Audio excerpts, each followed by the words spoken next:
دویم نمبر محترم من تاسو مسلمانان یو لیکن نن دې معاشره کې تاسو وګورئ 98% مسلمانان په دا قرآن نه پوهېږي دا الفاظ نه ورځي دا الفاظو صحیح ادایګي نشي کولی دا ترجمه او معنا نه ورځي او صرف دا نشي نه پوهېږي یقین وکړه نن د مسلمان قوم المیه دا ده دې د سره ضرورت نه محسوسوي چې زه د رب په دا کتاب باندې ځان پوه کړم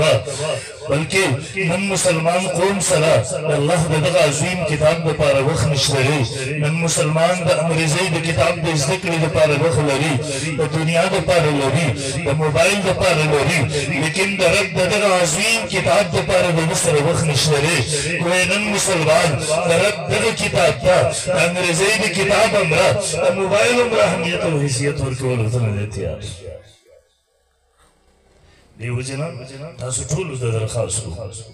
بیګا تر روان شپې ته چې کله وده کېږئ دا بجلي به لږ ساعت دپاره بنده کوئ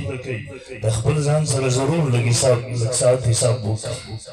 حدیث کې راځي تاسو د خپل ځان سره حساب وکړئ مخکې له دې نه چې ستاسو سره حساب وشي د خپل ضمیر ته لږ ساعت دپاره مخاطب شه دې مخاطب کا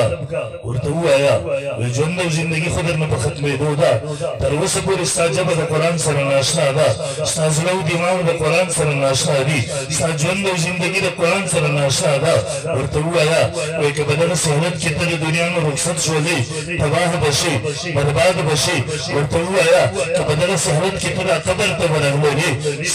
هلته د قبر فرشتو ته به څه جواب ورکړو کتره حالت کی طرح دنیا میں رخصت شولی رب ذوالجلال دربار پسے برشبا سب ارتبایا با رب ذوالجلال جون تارا کرے ہو زندگی تارا کرے ہو سابلا سے نعمتوں میں استعمال ہو لیکن زمان سر استاد کتاب دفارا وقت ہو بیا بسالت ہوئی کلچ یو طرف تدا قرآن زمان استا خلاف درب دربار تراشی جلو کے بل طرف تا پیغمبر راس شکایت کے وقال الرسول یا رب ان قوم اتخذوا هذا القرآن محجورا یا اللہ زمان قوم دا قرآن پہ خودے ہو وہی شاعت غرزبلے ہو و تیرا انگریزی دی کتاب انگا و موبائل و اہمیت و حیثیت تو ورکڑے مسلمان روڑے سوچو کہ بے زموستا بتواہی و حلاکت کسی شکل الحمدللہ تباہی و حلاکت مرسات یمین ہوئے محترم مرنا مخی دا قرآن سر خام خازان اشنا کے تعلق زور کے ورنخ و تباہی دا بربادی دا حلاکت بیگا تا جرا سوچ وکی بیسار تراشا اللہ منتاسو تا مخلص عالمان قاریان مدرسی رکھلی الحمدللہ سار تا تراشا مولانا صاحب ما خود بگیارا زان سر سوچ کے ہو جند و زندگی قرآن بختم دو دا پر وہ سب رسل قرآن سر ناشتا آئے با مولانا صاحب ما بگیارا زان سر پی سر کلی دا ما تا قرآن شروع کا سر قرآن ازدک بل غارا با سر دے قرآن سر زان اشتا کم بکا ہر سکی گی انشاءاللہ کو با انشاءاللہ تاسو مشرانو نه جواب غواړم دا کشرانو ته نه وایم ما مخاطب دا کشران نه دي تاسو مشرانو ته کوو به انشاءالله بیا به شیطان درته وایي ژوند او زندګي خو درنه ختمه ده نو اوس به څه وکړي ورته نو ژوند نه دی ختم ژوند به هغه وخت ختم وي چې دا د رب استازي راشي روح قبض کول شروع کړي اوس له ما سره مولد ستړی دنیا کې بیا به درته وایي یخدان دې سپین شوي دي ژبه دې پیړه شوې ده دماغ دې کمزوري شوي دي اوس به څه وکړي ورته وایي نه نه خامخا به زده کوم ته راشه په دا سپینو ویښتانو باندې قرآن راواخله سپاره راواخله نه دې دې زده کړی زده کول شروع کړه صحیح کول شروع کړه دا د اسمان فرشتې به رشک کوي در باندې رشک ته راشه زده کول شروع کړه نه دې شو زده کولی بیا دې زده کوه الله به دوه ځله درکوي انشاءالله ته راشه قرآن شروع کړه نه دې شو زده کولی بیا مپریگا دا فتگا حلت کی وفات شوالے انشاءاللہ رب بلی قیمت پرس دا حفظانو بسط کے رفا سے انشاءاللہ کہو با انشاءاللہ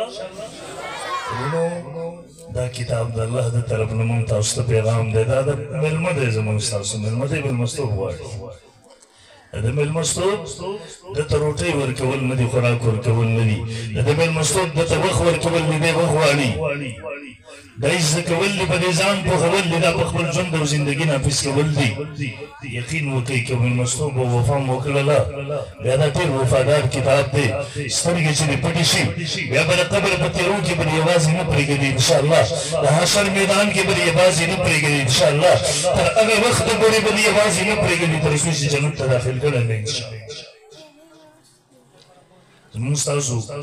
د پاکستان کراچۍ کې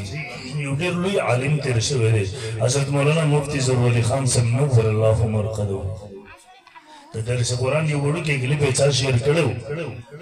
څو ورځې مخکې ما ته مخې له راغله ما اورېدو مفتي صاحب هغې کې خپل خوب بیانوي وایي زه خوب ګورم چې زه وفات شوی یم اوس وفات دی الله دې مرقد منور کړي وایي زه خوب ګورم چې زه وفات شوی یم دا قبر کې مې دفن کړي وایي یو ډېر ښایسته شکل صورت کې یو کس راشي د وحشت او د یرې ځای دی ویلې ما ته تسلي راکوي وایي ګوره ملک صاحب بعد د ده نه بل ښایسته شکل صورت کې بل راشي ویل ما ته وایي چې ته وېرېږه مه ګبراوېږه به د خبر سوال جواب فرشتې په دې وخت کې راشي وایي دې وایي ما ته نه راپرېږدي دا د سوال دې ورته وایي چې د ده سره څه خبره کوئ مونږ سره یې وکړئ وایي دا زما په ځای سوال جواب هم دې ورکړي ویل ها بیا ما ته هغه فرشتې رخصت شي ویل بیا ما ته وایي چې ته یېرېږه به لږ ساعت کې به درته د قبر جنت کړکۍ هم په دا قبر کې کولاو شي ویل زه ورنه تپوس کوم چې دا تاسو یو څوک وو ویل اولنی ما ته وایي زه د سهار مونځ یې به تا زما سره ډېره وفا کړې وه پابندي مې کړې وه او یقینا مفتی صاحب په پابندي کوله به فرمایل ویل د سهار جمع چې زه په خپله پړاو نه کړمه بیا زما ټوله ورځ خرابوي ویل لا دویم راته وایي چې زه قرآن یې به تا به ما ډېر محنت کړی وو ما سره د ډېره وفا کړې وه او یقینا هغه وفا کړې وه هغه فرمایل ویل دنیا کې دغسې یو تفسیر نه دی چاپ شوی چې هغه ما اخیستی دی راوړی مې نه یي کتلی به دی په دا چوټیانو کې به تفسیر پړاوو پوره کال به هغه د قرآن احادیث او فقې سره تېرېدو په اخرې کې به طالبانو ته په دې ورځو کې قرآن پړاوو په دا اخري کال چې کله ډېر زیات بیمار و په دې وخت کې دلته د ساعت تکلیف و پیپونه ورته لګېدلي وو دې وخت یې هم د قرآن سره وفا نه و پرېښي دا میډیا ورباندې ګواه ده په دغه وخت کې هم هغه د قرآن تفسیر پړاو کړی و وفا یې کړې وه وفا ورسره وشوله یقین وکړه مسلمان ورور دا قرآن وفا غواړي وفا غواړي وفا ورسره وکړه د قبر تیارو کې به درسره بیا وفا کوي انشاءالله د حشر میدان کې به درسره وفا کوي هغه سخت مشکل حالاتو کې به درسره وفا کوي تر هغه وخته پورې به درسره وفا کوي تر څو چې جنت ته داخل کړی دی انشاءالله کوو به ورسره وفا وروڼو زموږ د معاشرې حالت دا دی تاسو خپله غور وکړئ میاشتې میاشتې تېرې شي زموږ ستاسو سترګې د قرآن سره مخامخ کېدل نصیب نه شي جب هم په قرآن خوځېدل نصیب نه شي دا څومره بدقسمتي ده راځئ ټول ما سره یو وعده وکړئ مونږ به روزانه قرآن ته نیمه ګنټه خامخا ورکوو انشاءالله کم از کم نیمه ګنټه به څوک ورکوي د یو لاس سره اوچت کړو لکه پوره اوچت کړي شاته ملګرو ته وایم ورکوو به نیمه ګنټه انشاءالله خپل هم قرآن ته وخت ورکوي په خپلو بچو هم قرآن زده کوي شیخ الاسلام حضرت مولانا مفتی محمد تقي عثماني صاحب دامت برکاتو ملالي لیکلي دي وایي په بچه باندې اول قرآن زده کړه دا د بچې حق دی قرآن چې دی نه زده کړی هغه ته پورې به بل هېڅ قسمه سبق مه وایه اول د قرآن زده کړه چې د زړه او دماغ د قرآن په رڼا سره معطله شي روښانه شي ښایسته شي د دې نه بس چې به هر قسمه سبق ووایه خو اول حق د بچې د قرآن پې زده کړي کوو به انشاءالله او درېم نمبر محترمو مدرسې علما مو کمزوري کول نن کفر دا زبونه کمزوري کول غواړي لیکن مسلمانانو مونږ به دا کمزوري کولو د چاته نه ورکوو انشاءالله دې وخت کې ګوره د اخرنۍ مورچې پاتې دي زمونږ ستاسو دین هغه لاوارثه دی دې وخت کې مظلوم دا زمونږ ستاسو دین نعوذ بالله دې وخت کې دا خوراک نه معمولي خوراک د دې هم رئیسیت هم بله معاشره کې نه ده مړور خو دی بازار ته دلته څوک د خوراک په څیز کې لږ ملاوټ وکړي پولیس پسې راشي لاسونو کې هتکړۍ واچوي جیل ته ولي ورته وایي ته د خلکو د صحت سره لوبې کې لیکن دلته تاسو کتلي زموږ د دین سره خلک لوبې کوي عقیدې سره خلک لوبې کوي دلته مسلمانانو ذهنونو ته خلک د شکوک او شبهات او زهر وردننه کوي یقین وکړه هغې څوک تپوس کوي ورکې نشته دی ولې نشته دی ځکه دلته زمونږ دین لاوارثه دی قرآن هم لاوارثه دی مدرسه جومات هم لاوارثه ده ږیره پګړۍ مظلوم دي علما مظلوم دي شاعر الله مظلوم دي ختم نبوت مظلوم دي ناموس رسالت مظلوم دي دلته ختم نبوت هم پکې اساسي مسله زما استاد مسلمان حکمران په سمجھ کې تر هغه وخت پورې نه راغله تر څو چې 30-40 هزار ځوانانو قربانۍ نه پرې ورکړې شهادتونه یې نه پېښ کړي دلته د ناموس رسالت هم ته کې نازکه مسله زما استاد مسلمان جج او قاضي په سمجھ کې تر هغه وخت پورې نه راغله تر څو چې د غازي خالد فیصل هم ته کې ځوانان پورته شوي دي په دغه عدالتونو کې دننه د استاخانو سرونه نه ولوز دلته ګورئ نه تاسو هر ورځ زموږ د دین سره خلک څه لوبې کوي دې پښتو ایریا کې یو سړی راوچت شو څو کاله مخکې د منیر شاکر په نوم هغه سړي د تراویح د انکار نه شروع کړې وه نن هغه بدبخته منحوس د رسول الله د حدیثو د رسالت نه په انکار باندې ولاړ اخکاره په دا معاشره کې لګیا دی په دا میډیا په دا ملک کې وایي دا د احادیثو څومره ذخیره چې ده دا د تفسیر څومره ذخیره چې ده دا د تاریخ څومره ذخیره چې ده هغه وایي دا مجوسو لیکلی ده هغه وایي دا قرآن نبي علیه السلام خپله لیکلی دی امت ته یې ورکړی دی لیکن احادیث هغه 200 کاله وروسته لیکلی شوي دي دا ایرانیانو مجوسو لیکلی دي دې کې ګډوډ کړی دی لهذا احادیث قابل اعتبار نه دي په دې باندې اوس اعتبار نشي کېدی نعوذ بالله عجیبه خبره دا ده قرآن مونږ پورې محفوظ راغی حدیثو کې ګډوډ وشو ابا کومو خلکو چې مونږ پورې حدیث را رسولی دي هغه راویانو علماو زمونږ پورې قرآن هم را رسولی دی که د هغوی را رسولی شوي احادیث قابل اعتبار نه وي بیا به د هغوی را رسولی شوی قرآن څنګه قابل اعتبار شي که هغوی احادیثو کې ګډوډ کړی وي بیا تا سره څه ګارنټي کېدی شي چې نعوذ بالله هغوی په قرآن کې ګډوډ نه وي کړی وینا کنه د قرآن د حفاظت ذمہ داری الله غستی ده انا نحن نزلنا الذکر و انا له لحافظون ما ټول دا درته چا راوړی دی دا جبریل تا ته راوړی و نعوذ بالله دا تا د نبي علیه السلام نه برای راست اورېدلی دی نه دا آیات خو زمونږ پورې هغه خلکو را رسولی دی کومو خلکو چې احادیث را رسولی دي که هغوی احادیث د ځان نه جوړ کړي وي بیا تا سره څه ګارنټي کېدی شي چې نعوذ بالله دغه آیات به ځان نه جوړ کړی او دی وخت کې محترمو د انکار حدیث دغه منحوسه فتنه په دا پښتون ایریا کې په پښتون ذهنونو باندې د مسلط کولو دپاره د دې منحوس په شکل کې کوششونه شروع دي لیکن خبر مسلمانانو ته یاد وساتئ څنګه چې د قرآن د انکار کوونکی مسلمان نشي کېدلی دغسې د احادیثو نه انکار کوونکی مسلمان نشي کېدلی څنګه چې د قرآن منکر کافر دی دغسې د احادیثو نه منکر کافر دی بلکې زه د دې نه مخکې ووایم څوک چې احادیث نه بلی یا قرآن نه بلی څوک چې احادیث نه بلی دا پوره ژوند او زندګي چې په قرآن باندې عمل نشي کولی دې تېره روزي کې نه بله روزي کې دې صدف واړه جناب طرف ته د ملګری و ما ته د چا په ذریعه رابطه وکړله ما ته وایي زه تیارو ته ورسره مناظره وکړي ما ورته ویل زه خو د خدای نه په اسمان غواړم که دی په ځمکه تیار کړي په خدای شکریه به دې ادا کړي ما ته واپس وایي که مې تیار نه کړو 10 لکه روپۍ جرم نه درته درکړمه ما ورته ویل بسم الله وکړه تیاری دا دویمه روژه را روانه ده دادا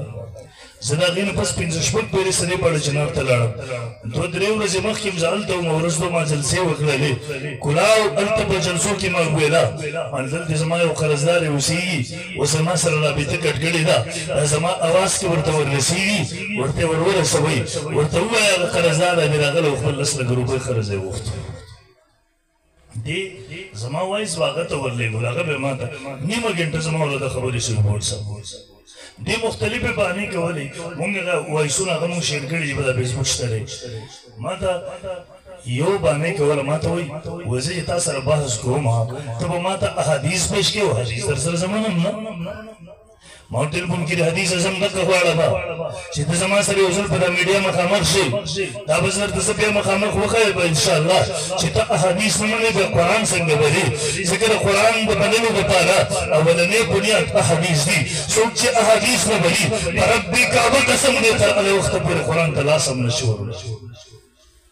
څوک چې حدیث نه مني دا قرآن نه مني څوک چې احادیث نه مني دا پوره ژوند او زندګي په قرآن باندې عمل نشي کولی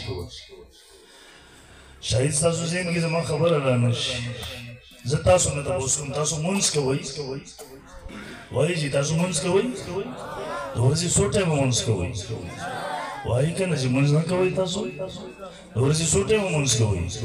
پنځه ټایمه تاسو قرآن اوچت کوئ په دې قرآن کې د مونځ حکم شته دی اقیموا الصلات تاسو مونځ قایم کوئ لیکن په دې قرآن کې د پنځه ټایمه مونځ ذکر نشته دی د مونځ د اوقاتو تفصیل پکې نشته دی د مونځ د رکعتونو ذکر پکې نشته دی د مونځ شکل و صورت طریقه ذکر پکې نشته دی اذان اقامت ذکر پکې نشته دی د احادیثو کې ذکر شوي دي دا قرآن دا واخله په دې کې د زکات حکم شته د روژې حکم شته د حج حکم شته د سود حرمت ذکر شته تفصیلات پکې نشته دی دا تفصیلات احادیثو کې ذکر شوي دي اوس چې یو سړی احادیث نه مني خو زمونږ یو ستاسو د دین بنیاد وویستلو بس او دغه منحوس زمونږ او ستاسو د دین په بنیادونو باندې حمله دی دی پولیس ویرات نه مني حوض کوثر نه مني شفاعت د نبي علیه السلام نه مني د قبر ژوند او زندګي نه بري معراج نه بري اطاعت د نبي علیه السلام نه بري احادیث نه بري څلوېښت پنځوسو پورې ضروریات دین نه هغه صرف انکار نه کوي بلکې د عقل په بنیاد پهغې پسې ټول یې استعداد کوي څو میاشتې مخکې دا څیزونه موږ راجمع کړل زموږ ستاسو په دا وطن کې هغه مدرسې شته چې عالم اسلام په اعتماد کې الحمدلله رجوع ورته کوي دلته د کراچۍ د بینوري ټاون غونډه کې مدرسه شته دی د دارالعلوم حقاني کلخټک غونډه کې مدرسه شته دی ګڼې مدرسې دي موږ هغې ته ور ولېږل موږ ورته ویل یو سړی دا قسمه خبرې کوي د هغې حکم سره ښه دی مخکې هفته کې 25-30 پورې فتوې موږ ته راپوره شوي دي هغه ټولو لیکلي دي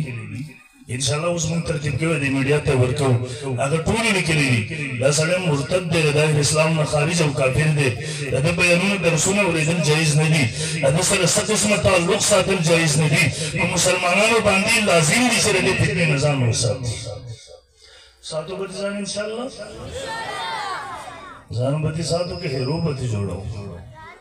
مونږ خلک وایي د نورو ملایانو مونږ نه حق پټ کړی دی نر ملا هم دقه یو دی وایي دی مونږ ته حق ښکاره کړی دی او نر ملا دغسې و چې اوس مونږ به خدای کاڼه ړانده کړي به سره تېر کال د خور په جنازه کې بیان وکړو ویډیو راغلی دا جنازه غلط دی ستاسو په دا خیبر کې چې کله جرګه وه په هغې کې ودرېدو په حقه طریقې جنازه کوله دلته هلکه منافقه تا خو ویل چې دا طریقه غلطه ده د قرآن سورت نه خلاف دی ته نن څنګه په دغه طریقې جنازه کې څه کاله یې مسله وکړله وایي دا طلاق ښځه او خاوند خاندان چې نه وي را جمع له دې خوښه نه وي صرف سړی طلاق نشي ورکولی ستاسو په دا خیبر کې دلته خلکو له طلاق ورکړه که نه دلته خو د ده خاندانونه هم نه وو د ده ښځې هم نه وي تا څنګه طلاق ورکړو یقین وکړه سحر یې دین جدا وي غرمه یې ژوند جدا وي ماښام یې جدا وي هره ورځ ورته نوی نوی شیطان راځي نوي نوي څیزونه په زړه کې وراچوي خلک ګمراه کوي ځان به دې ساتو انشاءالله ساتو به دې ګورئ په دا فیسبوک درته به کوم ځای کې راشي دا شی بلاک که دا ستا عقیده تباه کوي بربادۍ دي د وخت کې کفر لګیا دی راچوتې دا بي بي سي وایس اف امریکا دا د کفر غلامي او ترجمان ادارې دلته چې څه ایشو راشي بل اوس په افغانستان کې د ښځو د تعلیم خبره وه ډېر اوچت کو ورته وایي اسلام په دې اړه څه نظر لري نو هغه اسلام مني نه ته د اسلام تپوس څنګه کوې چېرته هغه څوک راچوت کې تپوس ته وکړه چې اسلام خو مني که نه ده سره د خو دا شکل د مسلمانانو دی تا ته مفتي اعظم څنګه جوړ کړی دی هغه بهر ملکونو کې بعضې هغه بدبخته پښتانه چې ملحدین شوي د خدای رسول نه مري هغه خلک ورپسې پنډې کوي زموږ ستاسو په ذهنونو یې مسلط کولو کوشش کوي خو موږ تاسو به بیدار یو خپل ځانونه به ورنه ساتو انشاءالله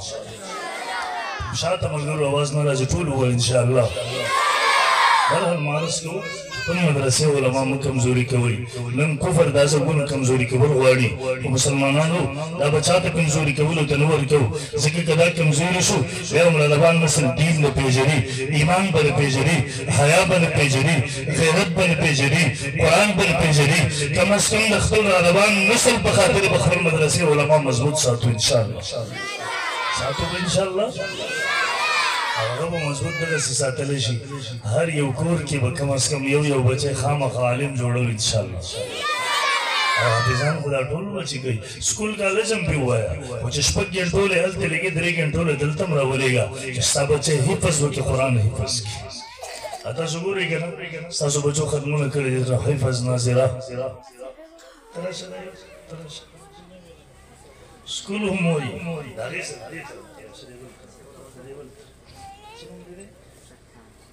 دا تاسو ګورئ ستاسو بچي دي سرتاج قرآن حفظ کړی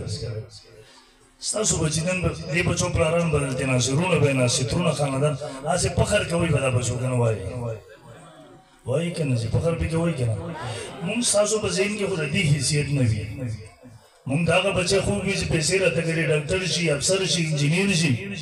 د دغه بچو قدر و قیمت مونږ تاسو ته نه معلوم لیکن سترګې چې دې پټې شي بیا به درته د دې بچه قدر و قیمت معلوم شي انشاءالله هغه به څه عجیبه منظر وي چې د قیمت ورځ وي د حشر میدان وي هلته به دغسې بچبنۍ د تمام انسانیت به راجبې د آدم علیه السلام نه واقع تر اخرني انسانه پورې په دغې کې به انبیاء کرام علیهم السلام به موجود وي صحابه کرام به موجود وي دا فرشتې به موجودې وي نن دې بچو ته مونږ د کپړې پګړۍ هلته ووهلې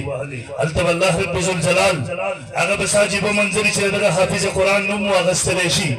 دا راوغوښتلی شي د دې مور پلار راوغوښتلی شي هلته به الله د دې مور ته د جنت تاج به سروي پلار ته به هم به سروي هغه تاجونه یو غمی به مخې ته وي بل به شاته وي بل به ښی طرف ته وي بل به ګس طرف ته وي حدیث کې راځي د یو غمی رڼا به د دنیا د نور د رڼا نه زیاته وي هغه به څه عجیبه منظر وي الله به د دې مور ته د جنت جوړې ورکوي پلار ته به یې ورکوي زه خو وایم چا چې په خپل بچه قرآن نه دی حفظ کړی د قیامت په ورځ د دغه بچو دغه انعامات وګوري اکرام یې وګوري د دې د مور او پلار دغه انعامات وګوري دغه اکرام وګوري قسم دی زه وایم هغه به صرف افسوس نه کوي د اوښکې به صرف نه تویوي د اوښکو په ځای باندې به افسوس کوي کاش ما په خپل بچي باندې قرآن حفظ کړی دی نن به رب ذوالجلال دغه انعام او اکرام مونږ ته هم رانصیب کړی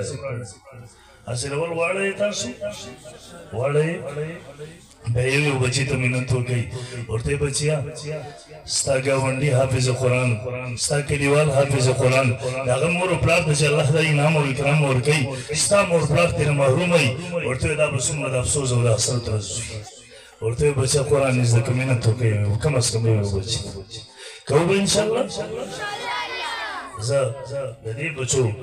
څومره چې ناستې دي مور او پلار ته مبارکباد پېښ کړو مبارک هم شئ ستاسو کورونو ته هغه رڼاګانې راغللې ستاسو کورونو ته هغه خوشحالیانې راغللې ستاسو کورونو ته هغه سعادت راغللو قسم دی ستاسو دغه قاري صاحب د دې بچو استاذ ستاسو سره هغه عظیمه ښېګڼه وکړله هغه عظیم احسان یې وکړلو زه خو وایم د دغه بچو پلاران د دې والدین د دې خاندانونه پوره ژوند او زندګي د دې بچو د دې د قاري صاحب بیزار په خپل سر باندې وګرځئ پوره ژوند او زندګي د هغه په خدمت کې تېر کړي پوره ژوند او زندګي یې په غلامۍ کې تېر کړي په رب قسم د دغه قاري صاحب د احسان بدله تاسو نشئ ورکولی نو بچی به حافظان جوړو که نه انشاءالله جوړو به دویم نمبر د هغه د احسان بدله خو موږ هغه ته نشو ورکولی خو راځئ دا سلسلې خو چې جاري وساتو که نه خپله حصه خو پکې واچو ګورئ د دې مدرسو سره به تعاون کوي انشاءالله العزیز دا زموږ ستاسو په تعاون باندې اباد دي حکومتونه داسې نه کوي دا زموږ ستاسو پاکستان یو مسلمان ملک دی تاسو د بجټ اوچت کوي په دې سالانه بجټ کې د ډمانو حصه وي د اجراګانو حصه وي د کرکټیانو حصه وي لیکن په دغه بجټ کې زموږ سره جماعت مدرسې لپاره 15 روپۍ حصه نه وي په دې کې د دین او د قرآن د استاذ او د تعلیم لپاره 15 روپۍ حصه نه وي دا د دې سره وي نو موږ تاسو به ضرورت پوره کوو که نه انشاءالله